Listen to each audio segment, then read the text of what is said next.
everybody. How y'all doing tonight? Sitting out here again on my bench underneath the spotlight. I'm just thinking of this message. I've been so busy during the day. I have to find some time in the evening when everything winds down. A lot of activity around here during the daytime. I'm hoping that my video is working out here because still having these internet connection issues with the mobile service that I have, so I don't. It keeps my computer keeps telling me that I'm having internet issues, but then when I look at the video on Facebook on my phone, it's fine. So I mean, maybe it's the computer. I don't know. I did drop it, so we'll see what happens. But anyway, I have some awesome news. I had another victory today, which kind of ties in with our message for this chapter. It kind of fit perfectly. And I got the car going today, so I got wheels. That turned out to be a bigger job than what I thought it was going to be. But hey, it's got a few more tweaks I got to do, but it's going. So that's why the Lord was kind of telling me today, you know, so things start winding down a little bit when you know, and just like, you know, I had the big victory with moving the house, and I've been having these little victories of having to solve all these problems that you know, was there before, and the washer and the dryer was broken when I got here, so, you know, I had to fix that, and then the car, so that kind of helped me up from getting the car fixed, but then now I got the car fixed, so, you know, the Lord's been with me all the way, and one thing at a time, you know. But with every victory, it gets closer and closer to, you know, that, you know, there's these periods, these lulls in between having to have a trial or a struggle when things kind of quiet down a little bit before something else pops up and hits.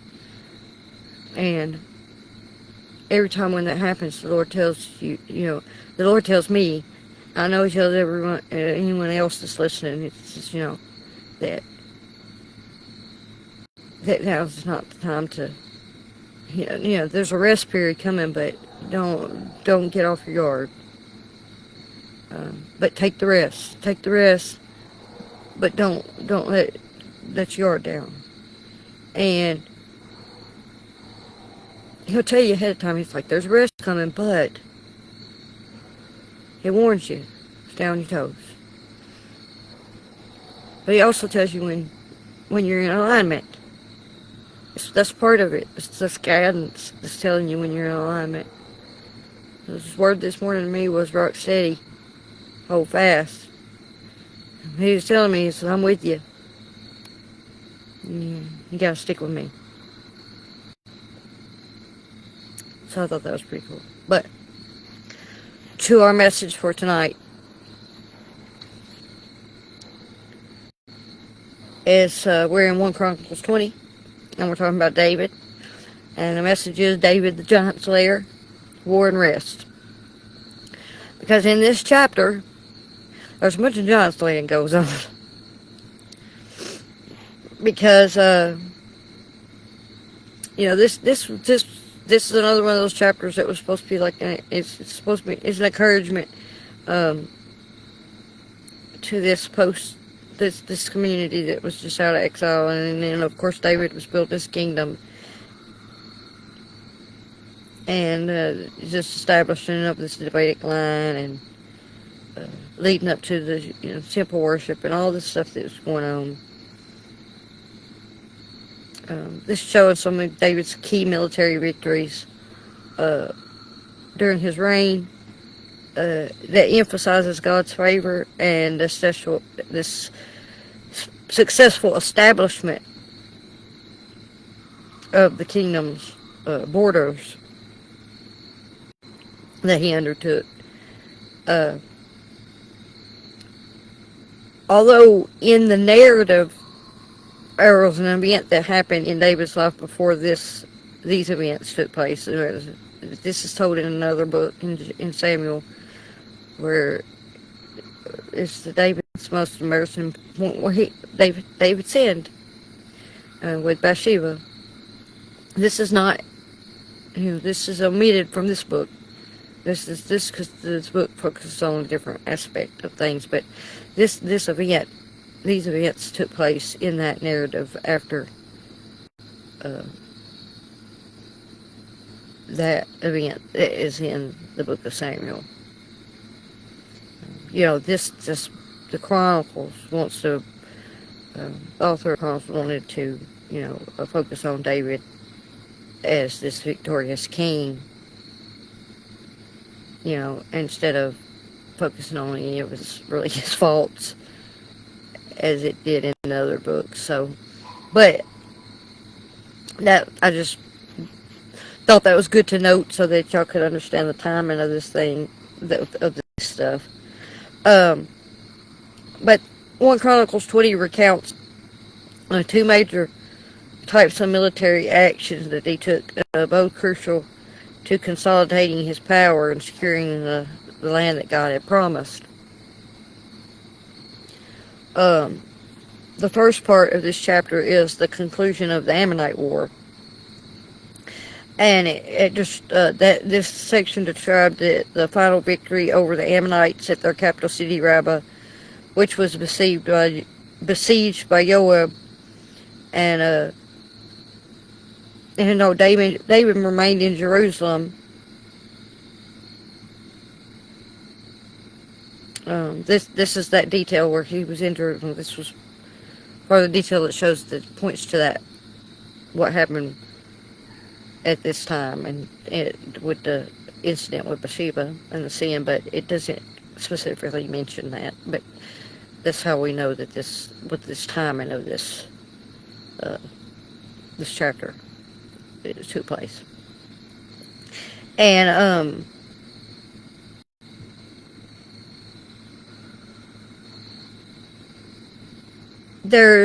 he took this Ammonite's king, especially specifies about how David found after the battle that David found this Ammonite king's crown. And there's a crown must have been a really doozy of a crown. Said it weighed a talent of gold. And it had stones in it. All these stones, precious stones in it and stuff. So it was really doozy of a crown. And David found this crown, and David puts it on his own head. And this becomes David's crown. So,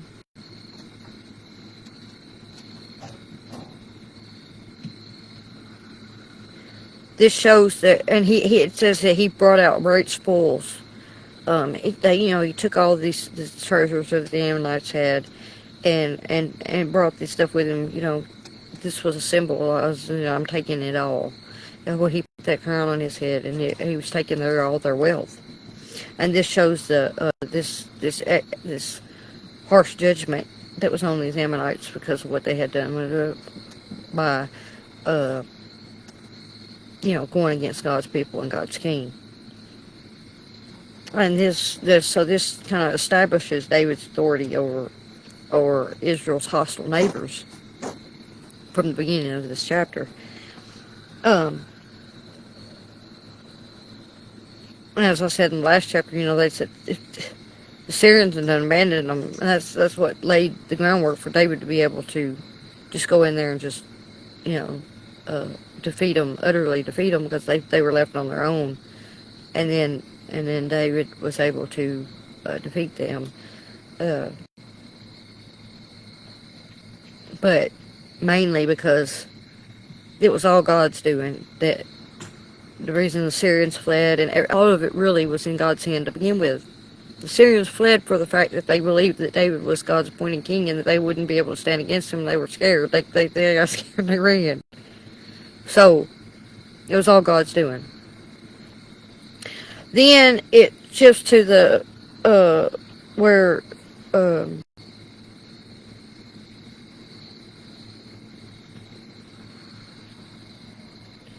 the um, these 4 separate battles that he had against the Philistines. There were these giants that were the Rephaim, which was the descendants of giants, and that Goliath was part of this lineage of these giants. And there was various ones. It wasn't just Goliath; there were different ones, and it names 3 of them that David slays, or David's men actually, but under David's authority, slays these other giants that that were had been part of the Philistine might, really, because of these giants. And it names these specific opponents that were these descendants of these giants. One interesting one is there's one that he says he had 6 fingers and 6 toes on both hands and both feet. So he had 24 fingers and 24 toes. And it doesn't give his name, but it talks about it, and that's what the details of his characteristics that it attributes to him, and it's that he had these 6 fingers and 6 toes, and that he was a giant, and that he was a great giant. He was like, he must have been a really bad dude. And they remember how many fingers and toes he had. So, I mean, and David's men slay him. So that's how it shows how they were so intimidated by these giants, that they were so odd, they were so big, they were so different, they were odd, and they were intimidated by them. But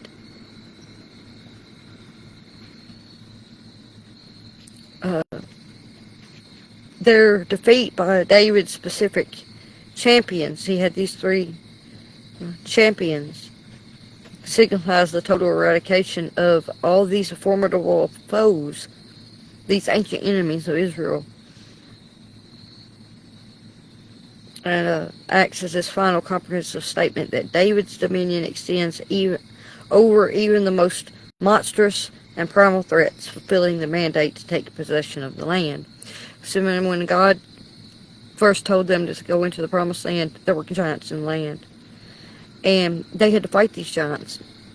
For generations they had to fight these giants that lived in the land, because they had to take possession of the land away from these giants. And these were the last of this line of these giants that David slew, solidifying that they were actually taking possession of the land now. They were finishing what was started way back generations before David.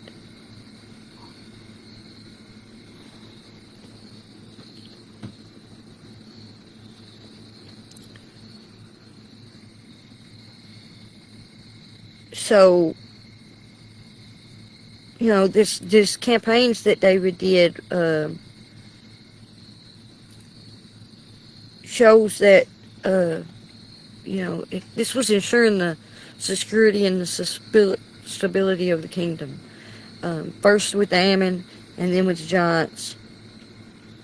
And it was a symbol, this the transfer of the power and the will from the enemies to these enemies of God to God's king, was a symbol of this absolute victory that God was establishing through David. That's why when that crown was a symbol of how God will take the status or leadership or position of one and give it to another, and that's what he was doing. He was taking the crown of that king, the gift of the leadership that he had gave that king, and he was bestowing it upon his own king, which was David. And that was what that crown symbolized. Kind of like, God was taking his blessing back and placing it upon another.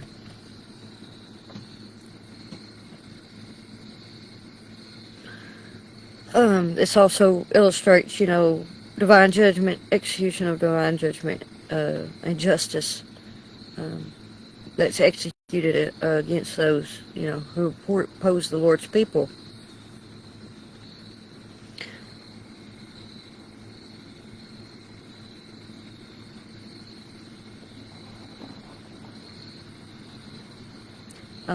Then, as far as the giants, when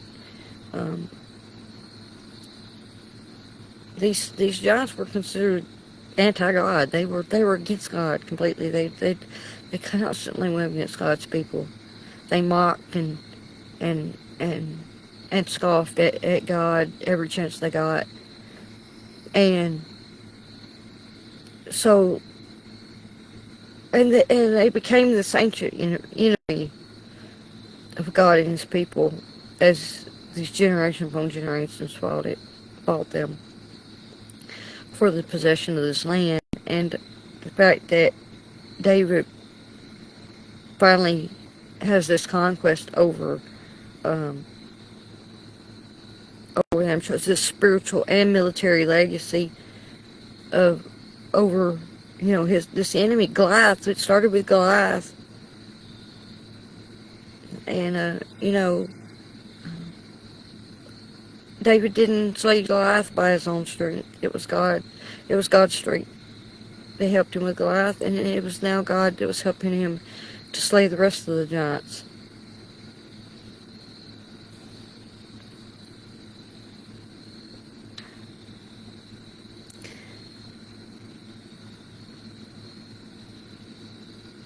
And, it also highlights, because, especially with this dude, he's 6 fingers and 6 toes, that it was just David's brother was the one that slew him.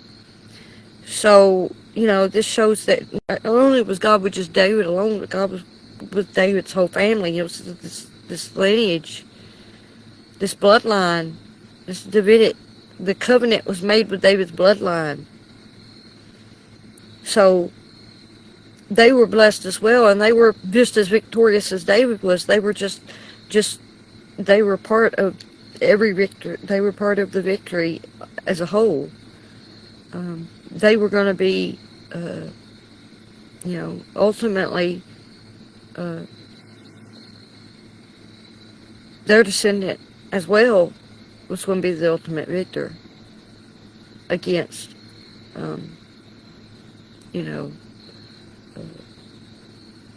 God's enemies and their enemies and the people of Israel.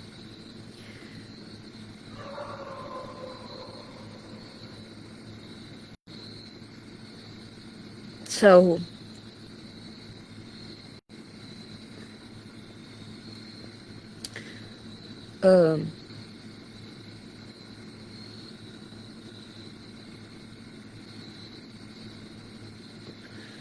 this chapter holds a deep significance within the larger biblical narrative by demonstrating the successful transition from the period of judges and tribal conflicts to the security of the Davidic kingdom. David's victories bring rest to the land, setting the stage for the building of the temple by his son Solomon. This rest is a major theological theme. This is another point of this. Even though they had all these wars, it was war upon war, the ultimate goal of these wars was that they would have a period of rest. That rest would come. You fight a battle and you get the rest. You fight the war, and battle after battle after victory after victory. And that the ultimate goal is that they would be able to rest in the Lord. And after all the work was done. And so this rest that they talk about foreshadows the gospel in Jesus, where David is kind of like the symbol, this type of, of, of a Christ, they call it an antitype, where uh, David's initial victory over Goliath, who was the ultimate giant, and the subsequent eradication of the last of this family line, these Raphaim, these giants. In this chapter, prefigure Christ's ultimate and total victory over the forces of darkness, sin, death, and the devil. Christ has taken the enemy's crown and spoils, and the rest David secured is perfected in the gospel, where believers are granted spiritual rest and security in Christ, who has conquered all opposition.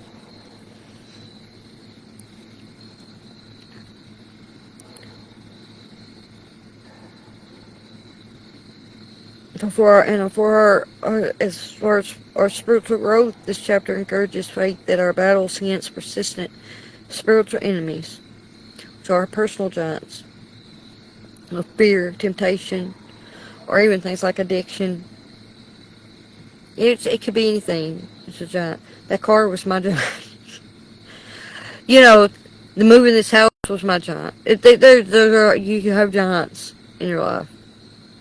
Enemies you have to overcome. Obstacles that seem insurmountable. Things that are too big for you and you alone.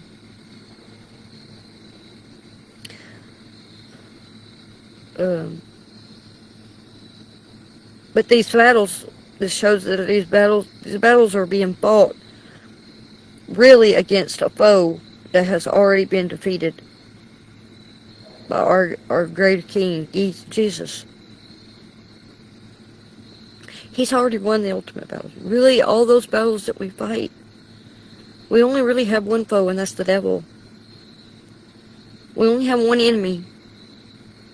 He throws them obstacles at us.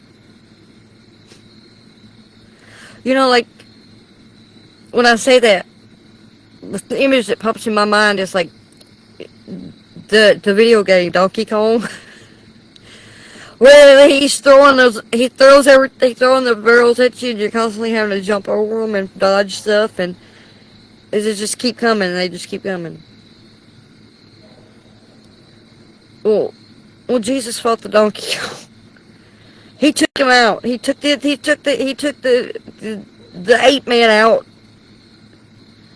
And you know,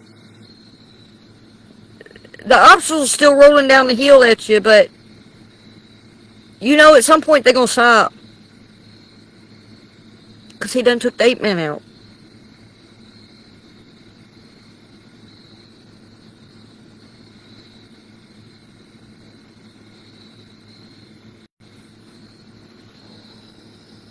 Anyway,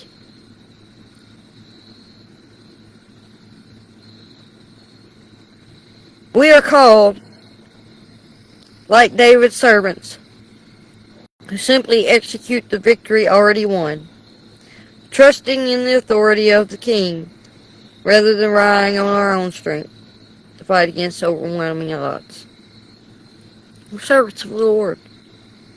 Just like those servants fought for their King, and they won those victories because God was on their side. We're servants of the Lord. As long as God is on our side, we're going to win. Just like I just said. He took the ultimate enemy out. Already.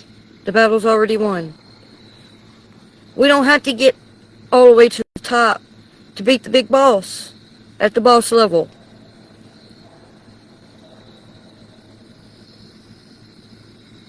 Because the real boss then took down the fake boss. Already for us.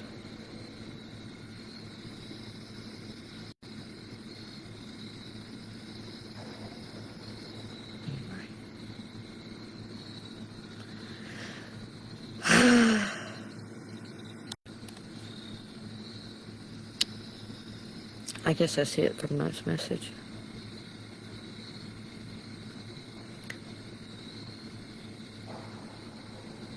I can't tell you how relieved I am right now that I got the car running. It's amazing. I got frustrated the other day and I had to quit because I started to believe that that was the devil though. That's what he does. He puts that little shadow of doubt in your mind. If you let it grow, it'll turn into some mess. I'll tell you what. But I didn't, and I said no, no, this ain't. I said, Lord, it's going to bless it, and look what happened today. So.